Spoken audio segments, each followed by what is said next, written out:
బాబాయ్ గారు ఏంటి బండికి సెటప్ ఏంటి? రాజశేఖర రెడ్డి గారి ఫోటో పెట్టారు, జెండాలు కట్టారు, ఒక టీవీఎస్ ని ఒక బుల్లెట్ లాగా తయారు చేశారు, ఏంటి?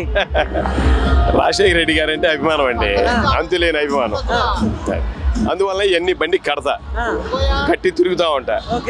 జగన్మోహన్ రెడ్డి గారు అన్నా కూడా నాకు అభిమానమే. అందులో రాష్ట్ర ముఖ్యమంత్రి గారు అంటే ఇంకా చాలా అభిమానం. అందువల్ల ఏంటి బాబాయ్ గారు ప్రస్తుత రాజకీయాల పరిస్థితి ఏంటి, మరి ఎలా ఉండబోతున్నాయి ఎన్నికల్లో? ఎన్నికలు ఎలా ఉండిపోయేది ఏంటంటే 4 పార్టీలు వస్తూ ఉంటాయి, 4 పార్టీలు పోతూ ఉంటాయి. ఎవరైతే ప్రజలకి అన్నం పెడుతున్నాడో వాళ్ళకే ప్రజలు ఓట్లు వేస్తారండి.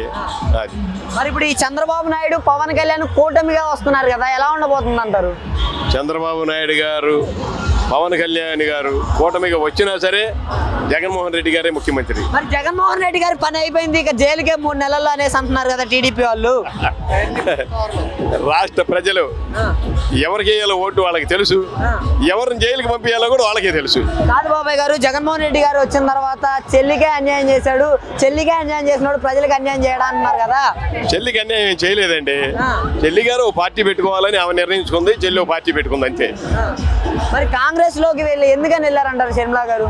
షర్మిలా గారు కాంగ్రెస్ లోకి వెళ్ళేది ఏంటండి, తెలంగాణలో గారు పోటీ చేద్దాం అనుకున్నారు, అవకాశం కుదరలేదు. ఆ తర్వాత కాంగ్రెస్ లో జాయిన్ అయ్యారు.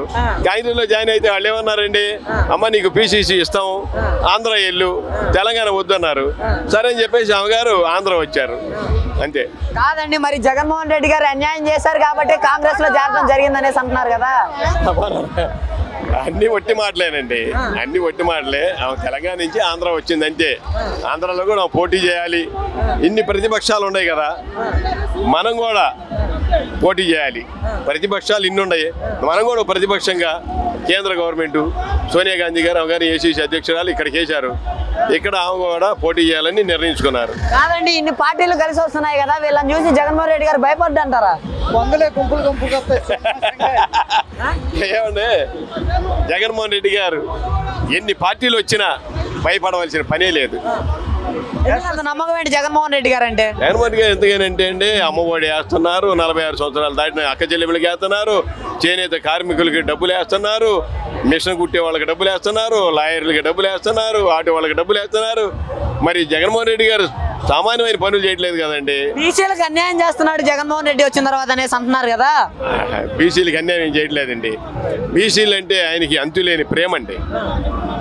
బాబాయ్ గారు ఫైనల్ గా చెప్పండి, జగన్మోహన్ రెడ్డి గారికి 170 స్థానాలకి ఎన్ని స్థానాలు దాకా రావచ్చు అంటారు?